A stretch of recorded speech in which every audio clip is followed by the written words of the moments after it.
दोस्तों नमस्ते प्रणाम। तो कैसे हैं आप लोग? आई होप आप सब बहुत अच्छे होंगे।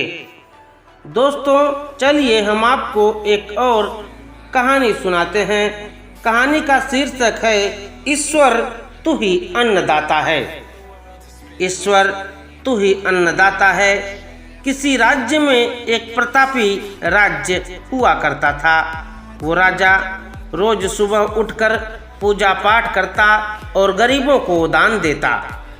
अपने इस उदार व्यवहार और दया की भावना की वजह से राजा पूरी जनता में शुमार हो चुका था।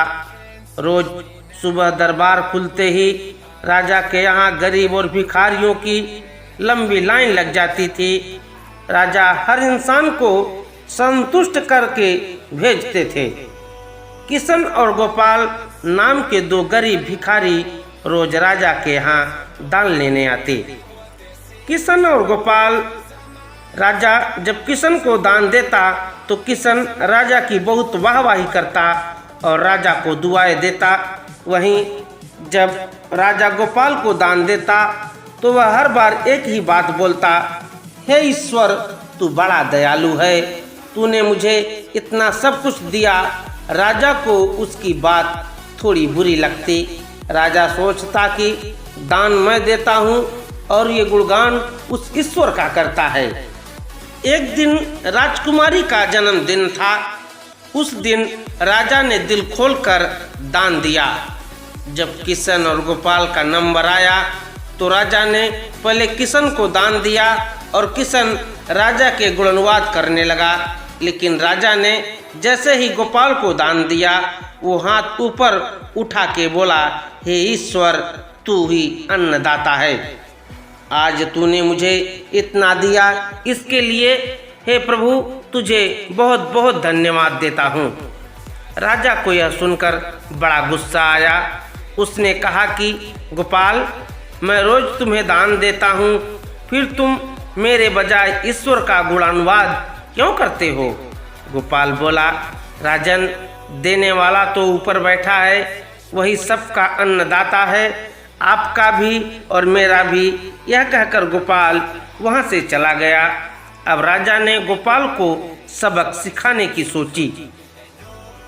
अगले दिन जब किशन और गोपाल का नंबर आया तो राजा ने किशन को दान दिया और कहा, किशन मुझे गोपाल से कुछ बात करनी है, इसलिए तुम जाओ और गोपाल को यहीं छोड़ जाओ। और हाँ, आज तुम अपने पुराने रास्ते से मत जाना।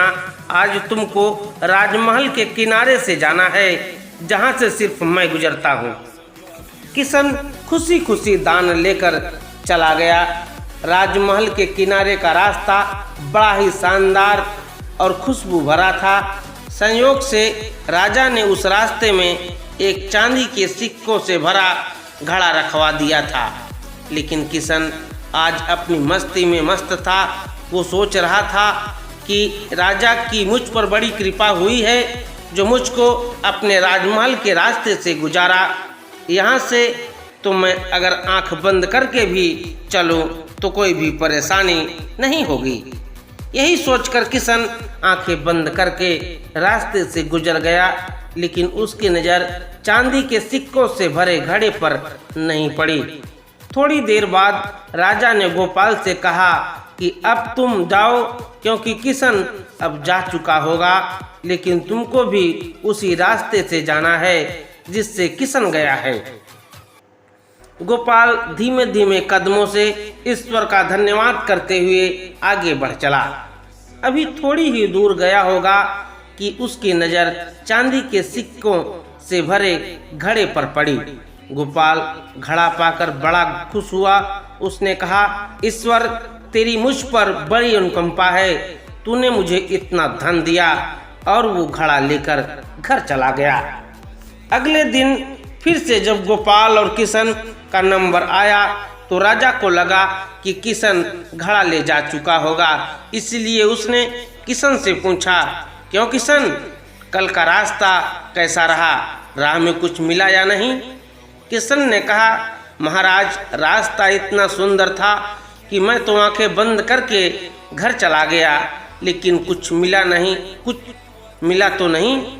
फिर राजा ने गोपाल से पूछा तो उसने बताया कि राजा, कल मुझे चांदी के सिक्कों से भरा एक घड़ा मिला। ईश्वर ने मुझ पे बड़ी कृपा की। राजा किशन से बड़ा गुस्सा हुआ। उसने कहा कि आज मैं तुझे धन नहीं दूंगा, बल्कि एक तरबूज दूंगा। किशन बेचारा परेशान तो था, लेकिन कहता भी तो क्या, चुपचाप तरबूज लेकर चल पड़ा। उधर राजा ने गोपाल को रोजाना की तरह कुछ धन दान में दिया। किशन ने सोचा कि इस तरबूज का मैं क्या करूंगा, और यही सोचकर वो अपना तरबूज एक फल वाले को बेच दिया। अब जब गोपाल रास्ते से गुजरा, उसने सोचा कि घर कुछ खाने को तो है नहीं, क्यों ना बच्चों के लिए एक तरबूज ले लिया जाए। तो गोपाल फल बेचने वाले से वही तरबूज खरीद लिया जिसे किशन ने बेचा था। अब जैसे ही घर आकर गोपाल ने उस तरबूज को काटा तो देखा उसके अंदर सोने के सिक्के भरे हुए थे। गोपाल ये देखकर बड़ा प्रसन्न हुआ और ईश्वर का धन्यवाद देते हुए बोला, हे ईश्वर, आज तूने मेरी गरीबी दूर कर दी। तू बड़ा दयालु है, सबका अन्नदाता है। अगले दिन जब राजा दान दे रहा था तो उसने देखा कि केवल अकेला किशन ही आया है, गोपाल नहीं आया। उसने किशन से पूछा तो किशन ने बताया कि कल भगवान की कृपा से गोपाल को एक तरबूज मिला जिसके अंदर सोने के सिक्के भरे हुए थे। वह गोपाल तो अब संपन्न इंसान हो चुका है। किशन की बात सुनकर राजा ने भी अपने हाथ आसमान की ओर उठाए और बोला, हे ईश्वर, वाकई तू ही अन्नदाता है, मैं तो मात्र एक जरिया हूँ, तू ही सबका पालनहार है। राजा को अब सारी बात समझ आ चुकी थी। दोस्तों, ये थी कहानी। अगर कहानी आपको अच्छी लगी हो तो आप हमारे चैनल को सब्सक्राइब करें, वीडियो को अपने दोस्तों के बीच शेयर जरूर करें। मिलते हैं कल एक ऐसी ही मज़ेदार कहानी के साथ। तब तक के लिए आप सबको जय हिंद, जय भारत, वंदे मातरम।